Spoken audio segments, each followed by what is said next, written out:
years ago, a mysterious model stirred up the fashion industry. Her name was Shudu, and nobody knew where she came from. Turns out Shudu wasn't real. She came from the imagination of fashion photographer Cameron James Wilson, and she became an internet sensation.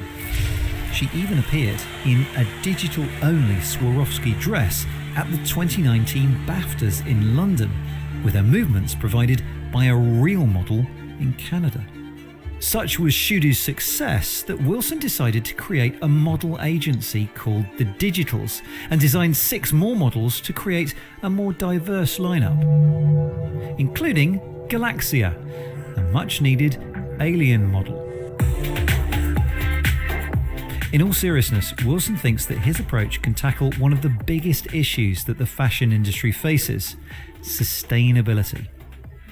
In the next 3 to 5 years, many of the brands that we know today are going to be using 3D in their pipelines in some way, shape or form, whether that's designing the clothes or creating campaigns with digital models.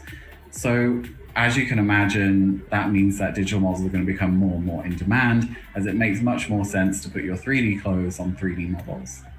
It allows them to visualize and even sell clothes that haven't even been made yet. So they can do things like a pre-order on collections, and that way they haven't wasted any materials in making those garments. One of the biggest sources of waste within the fashion industry is returns and having too much stock. That all goes to waste or it's burned.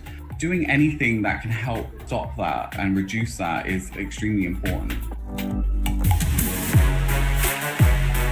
And designer collective The Fabricant are trying to do exactly that, creating 3D garments from scratch with only digital models in mind. And not just supermodels like these, but us too, our avatars. We create clothes that are always digital and never ever physical. So with that, we try to change the landscape of what fashion will look like for the 21st century. And we're trying to see how we can reshape the way we wear, produce, and create clothes, and to see if we can create a more sustainable way. Fabricant's founder, Amber Sluiten, became concerned about the environmental impact of fast fashion when she was a student at the Amsterdam Fashion Institute. So she decided to put down her needle and thread, pick up a computer and mouse, and start creating virtual garments for some of the world's biggest fashion brands. This one was sold for almost $10,000, a custom frock which has not and never will exist in the reals. I think maybe 50 people saw her walking that day in real life, but like millions and millions of people saw her wearing that dress online. And then my question always is, like, what is the difference? Right? And like, even in this culture still, the only sort of proof we have of our identity is our pictures. But what started as an attempt to make fashion more environmentally friendly may lead to something equally world-changing. A new cult is rising. I'm a 19-year-old musician, change seeker, taco truck expert, and robot.